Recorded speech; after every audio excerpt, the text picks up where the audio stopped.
कोंडागांव में 2 सितंबर को कांग्रेस पार्टी ने कांग्रेस भवन में प्रेस कॉन्फ्रेंस कर महिलाओं पर हो रहे अत्याचार को रोकने हेतु प्रेस कॉन्फ्रेंस कर राज्य सरकार की नींद उड़ाई।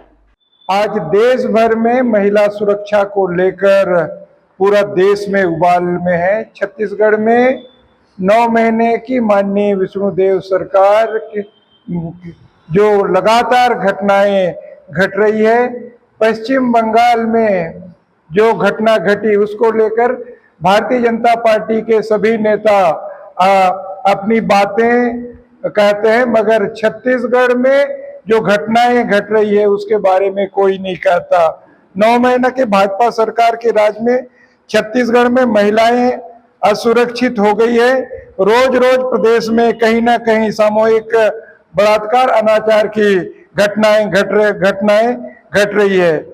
इससे बड़ा दुर्भाग्य क्या हो सकता है? राजधानी में महिलाएं सुरक्षित नहीं है। रायपुर नया बस स्टैंड में एक महिला के साथ दुराचार, अनाचार, सामूहिक दुष्कर्म होता है। दूसरे दिन रिपोर्ट लिखा गया, उसमें भी सामूहिक दुष्कर्म को नकार दिया गया।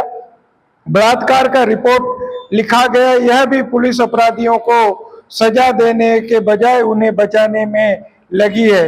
महिलाएं खुले में बाहर निकलने में भयभीत हो रही है। बस्तर, सरगुजा, बिलासपुर, अंबिकापुर से लेकर राजधानी रायपुर में भी महिलाएं खुद को असुरक्षित महसूस कर रही हैं। बेहद दुर्भाग्यजनक है कि सरकार, जिसे इन मामलों को गंभीरता से लेकर कार्रवाई करना चाहिए, वह बलात्कार जैसी घटनाओं को भी छुपाने और अपराधियों को बचाने का काम कर रही है। अभी तक 9 महीने में प्रदेश में महिलाओं के प्रति 3094 अपराध हुए हैं तथा 600 से अधिक बलात्कार की घटना हुई है। भिलाई के डीपीएस स्कूल में 4 साल की मासूम बच्ची के साथ दुराचार की घटना हो गई। बिना एफआईआर के वहां के एसपी ने घटना को नकार दिया, जबकि पास्को एक्ट के प्रावधान है कि ऐसे कोई घटना होने पर पहले एफआईआर होनी चाहिए, उसके बाद जांच होनी चाहिए।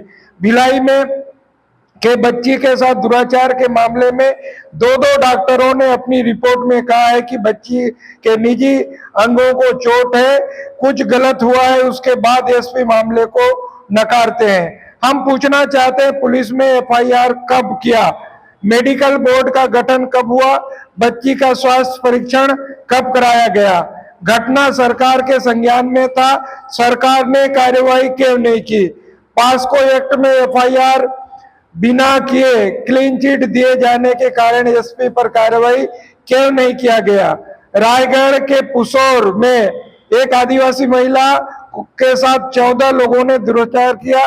पुलिस रिपोर्ट लिखने में बहानेबाजी कर रही थी, मीडिया के दबाव के बाद रिपोर्ट ले गए, जबकि माननीय मुख्यमंत्री विष्णुदेव साय जी का संसदीय क्षेत्र जो रायगढ़ है, उनके क्षेत्र में भी इतनी बड़ी घटना घटी, उसके बाद भी उसको दबाने का प्रयास किया गया। जसपुर में एक नाबालिग बच्ची के साथ सामूहिक दुराचार हो गया। कोंडागांव में एक महिला के साथ सामूहिक दुराचार हो गया। 20 दिनों तक रिपोर्ट नहीं लिखी गई। बेहद दुर्भाग्य की बात है, बंगाल की घटना पर प्रतिक्रिया देने वाले भाजपाई छत्तीसगढ़ के 4 वर्षीय मासूम बच्ची के साथ दरिंदगी पर मौन किए हुए पूरा देश में हो हल्ला कर रहे हैं। पश्चिम बंगाल में लगातार भारतीय जनता पार्टी के नेता और देश भर के भारतीय जनता पार्टी के नेता कह रहे हैं, मगर छत्तीसगढ़ में इतने लगातार घटनाएं घट रही है। यहाँ छत्तीसगढ़ में आदिवासी समाज का मुख्यमंत्री है माननीय विष्णुदेव साय जी, मगर यहाँ लगातार आदिवासी बच्चियों के साथ, बहनों के साथ, बेटियों के साथ दुराचार हो रहा है। यहाँ के उसके बाद मौन क्यों है? इस मामले में कांग्रेस ने निर्णय लिया है, हम अपनी बहन बेटियों की रक्षा की लड़ाई लड़ेंगे, आंदोलन करेंगे, सरकार में महिलाओं की सुरक्षा के लिए मजबूर करेंगे, क्योंकि भारतीय जनता पार्टी का दोहरा चरित्र देखने को मिल रहा है। अगर दूसरे प्रदेश में दूसरे दल की सरकार है तो उसको अस्थिर करने के लिए राज्यपाल से लेकर राष्ट्रपति तक बयान देते हैं। महामहिम राष्ट्रपति महोदया द्रौपदी मुर्मू जी जब पश्चिम बंगाल की घटना को लेकर अपनी बयान दे सकती है तो छत्तीसगढ़ के अबोध हमारी बहनें बेटियां, चाहे देश के राष्ट्रपति महामहिम द्रौपदी मुर्मू जी, प्रदेश के मुख्यमंत्री माननीय विष्णुदेव साय जी चुपके हुए अपनी सरकार की नाकामियों को छुपाने के लिए लगातार यहाँ जो घटनाएं घट रही है उसमें कुछ क्यों नहीं बोलते। इनका दोहरा चरित्र भारतीय जनता पार्टी का देखने को मिलता है। आज कहीं ना कहीं हम छत्तीसगढ़ में लगभग 80 लाख से अधिक आदिवासी समाज भी असुरक्षित महसूस करता है। छत्तीसगढ़ के में लगभग जो 16% लगभग जो सतनामी समाज है वो असुरक्षित महसूस करता है। उसके साथ अन्याय लगातार उन समाजों के साथ अन्याय कर रही है। भारतीय जनता पार्टी के 9 महीने की सरकार ने दिखा दिया का इनका चाल चरित्र अलग अलग है, दिखाने के दांत अलग है, खाने के दांत अलग है। कहीं ना कहीं विष्णुदेव सरकार छत्तीसगढ़ की जनता का विश्वास खो चुकी है। हम आने वाले दिनों में जनता की लड़ाई लोकतांत्रिक तरीके से लड़ेंगे।